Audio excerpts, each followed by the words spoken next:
सुनहरी मछली।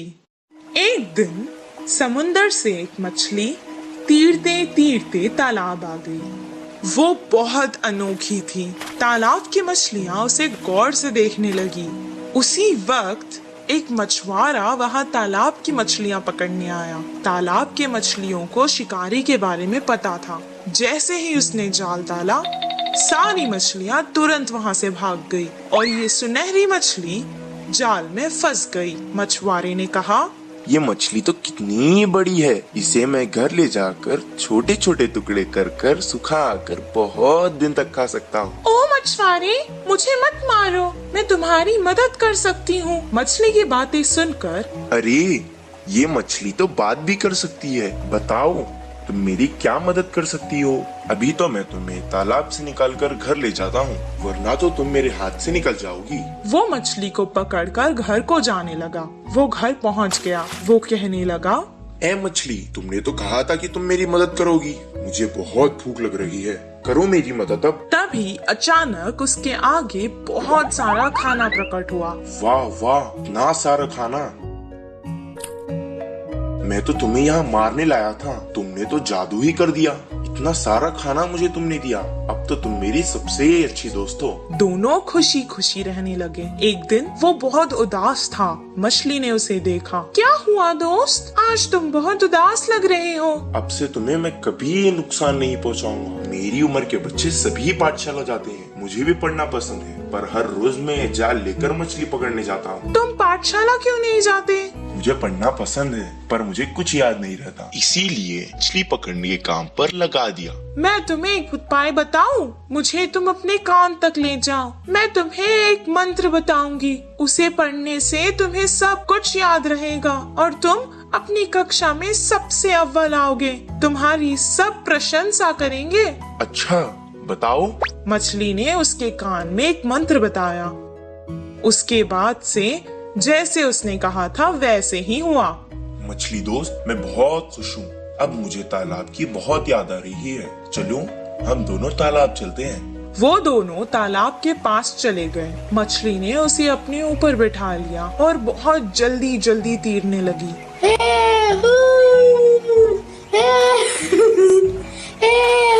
और उसने सारे तालाब की सैर करवाई उसे।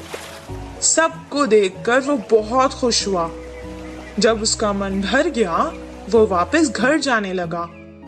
मछली ने कहा, दोस्त, तुम अकेले ही क्यों जा रहे हो? मुझे भी अपने साथ ले जाओ। मैं जितना खुश पाठशाला में होता हूँ, आज मैंने देख लिया कि तुम उतना ही खुश तालाब में होती हो। मैं तुम्हें तुम्हारी खुशी से दूर नहीं कर सकता, इसीलिए मैं तुम्हें यहाँ छोड़कर जा रहा हूँ। मैं वापस जरूर आऊंगा दोस्त। इस कहानी से हमें ये शिक्षा मिलती है कि जिस काम में हमें खुशी मिलती है वही काम करना चाहिए और जहाँ रहने में खुशी होती है वही रहना चाहिए। कौवे की चालाकी। एक जंगल में दो बड़े बड़े पेड़ पास पास थे।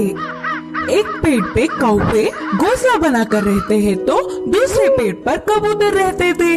पूरा दिन खाना ढूंढते हुए शिकार के लिए भागते थे। शाम ढलते ही अपने अपने स्थानों पर विश्राम करते थे। कौवे के समूह में एक अति आलसी कौवा रहता था। वो उतना ही देर से उठता था। बाकी सारे खाने के लिए बाहर जाते हैं तो ये कहीं ना जाते हुए पेड़ पे ही आराम से रहता था। कुछ ही देर में वो सारे खाना लेकर खाते समय उनमें मिलकर छीन के खाता था। ऐसे उस दिन उनके लाई हुई खाने को समेटकर कौवे एक तरफ और कबूतर एक तरफ समूह में आकर खाते हैं। तो कौवे हर समय झगड़ते हुए अपने अपने बल से आहार लेते थे। कबूतर तो सब मिलजुल कर रहते थे, बिना किसी झंझट के एक समान बांटकर खाते थे। उन कबूतरों की एकता देख आलसी कौवे ने सोचा कि आहा, उन कबूतरों को तो देखो कितने अच्छे हैं और हमारे देखो कैसे हैं। छी, अगर जन्म लेना ही है तो शेर की तरह लेना चाहिए या फिर कबूतरों की तरह लेना चाहिए। बोलकर बहुत ही उदास हुआ। कुछ देर सोच में पड़ गया और चालाकी से एक चाल चली। कपड़ों को रंग डालने वाले के घर जाकर सफेद रंग में डूब के उठा। उसके बाद अपने अपने आप को शीशे में देखकर उछलने लगा। देखने के लिए कितना सुंदर हूँ, कोई भी मुझे कबूतर ही सोचेगा और कबूतरों के साथ अच्छे से गा सकूंगा। उड़ते हुए जाकर कबूतरों के समूह में मिल गया। धीरे से अच्छे से खा रहा था। खाने के लिए झगड़ा कर रहे कौवे को देख नफरत करने लगा। ऐसे कुछ दिन बाद उस आलसी कौवा बिना कष्ट किए आराम से रहने लगा। एक दिन भूख से बहुत खा गया। गले में खाना अटकने से पानी के लिए रोक नहीं पाया और तुरंत बोल के जोर से चिल्लाने लगा। इससे कौवे की पोल खुल गई और क्या, सारे कबूतर मिलके कौवे को चोट से मारते हुए भगा दिया। अरे बाबा, थोड़ी भी रहम ना खाते हुए चोट से मार रहे हैं। अब फायदा नहीं, मैं मेरे रूप में बदलना ही ठीक है, बोल के सोचकर पानी में डूबा। मजाक ये था कि वो कड़ी रंग होने के कारण वो गया ही नहीं। बिना कुछ समझते हुए अकेला ही रह गया। अब देख देख के भूख ना सह पाते हुए आखिर में कौवे के खाना खाकर उनके समूह के पास चिल्लाते हुए आया। वो कोई अजनबी पक्षी है समझकर सारे कौवे एक होकर उसे भगा दिया। उस आलसी कौवे की चाल विफल होकर उसके लोग भी आने नहीं देने से आखिर में अकेला रह गया। इस कहानी की नीति है कि बाजू वालों के लिए भागने से अच्छा हमारे लोगों से खुश रहे। जादुई बिजली। एक गांव में रामू, सोनू और मोनू नामक 3 दोस्त रहा करते थे। रामू एक किसान था, वो खेत में काम करके खुश रहता था। सोनू एक दूध वाला था। मोनू एक दुकानदार था। एक दिन तीनों दोस्त शहर को कुछ काम से गए। काम पूरा होने तक शाम हो गई। शाम को जब वो लौटकर गांव वापस जा रहे थे, उनको जंगल पार करके वापस जाना था। अचानक आसमान में बादल आ गए। कुछ देर तीनों दोस्त एक दूसरे से मशवरा करने लगे, फिर आगे चलते रहे। अचानक बादलों में बिजलियां कड़कना शुरू हो गई। वो डर गए। सोनू ने कहा, बाप रे, बिजली को देख रहे हो? लगता है आज तो हम जंगल में ही फंस जाएंगे। हाँ हाँ, सही कहा तुमने। आज तो ऐसे ही लगता है। बहुत रात हो चुकी है, अब हमें आगे नहीं जाना चाहिए। हम जंगल के बीचों बीच है। अब अगर हम आगे जाएंगे तो भी खतरा है, पीछे जाएंगे तो भी खतरा है। इससे बेहतर है हम आगे चले जाएं। इतना कहकर वो बैलगाड़ी आगे चलाने लगा। थोड़ी दूर जाते ही जोरों की बारिश शुरू हो गई। जंगल में बहुत ज्यादा अंधेरा था और ऊपर से तेज बारिश और बिजलियां कड़क रही थी। ये सब देखकर वो डरने लगे। अचानक उनकी बैलगाड़ी के सामने एक बड़ा सा पत्थर आ गिरा। तीनों बैलगाड़ी से उतर गए और एक पेड़ के नीचे रुक गए। मैंने तो पहले ही कहा था वापस चले जाएंगे। सब देखो क्या हो गया। तुमने रामू की बात मानी ना, ऐसे ही होना था। पेड़ के नीचे खड़ के वो बारिश के कम होने का इंतजार करने लगे। आसमान से एक बहुत बड़ी बिजली उनके आगे खड़कने लगी। जंगल में बहुत ज्यादा अंधेरा था और ऊपर से तेज बारिश और बिजलियां भी कड़क रही थी। ये सब देखकर वो डरने लगी। उन्हें समझ आ गया था कि ये सब कुछ किसी दुर्घटना की ओर इशारा है। मुझे लगता है कि भगवान में से हम तीनों में किसी एक को सजा देना चाहता है। अब पता नहीं वो हम तीनों में से कौन है। ऐसा ना हो, मुझे लगता है भगवान हम में से किसी पापी को सजा देना चाहता है। अब पता नहीं वो हम तीनों में से कौन है। ऐसा ना हो किसी एक के कारण हम तीनों को सजा मिले। मैंने आज तक कोई पाप नहीं किया। मैं जाकर उस बिजली के आगे खड़ा हो जाता हूँ। अगर मैं पापी हूँ तो मुझे सजा मिलेगी। जैसा उसने कहा था उसे कुछ नहीं हुआ। वो वापस पेड़ के नीचे आकर खड़ गया। मोनू भी अपने मन में सोचने लगा, उसने तो कभी कोई पाप नहीं किया था। सोनू की तरह वो भी बिजली के आगे खड़ गया, उसे भी कुछ नहीं हुआ।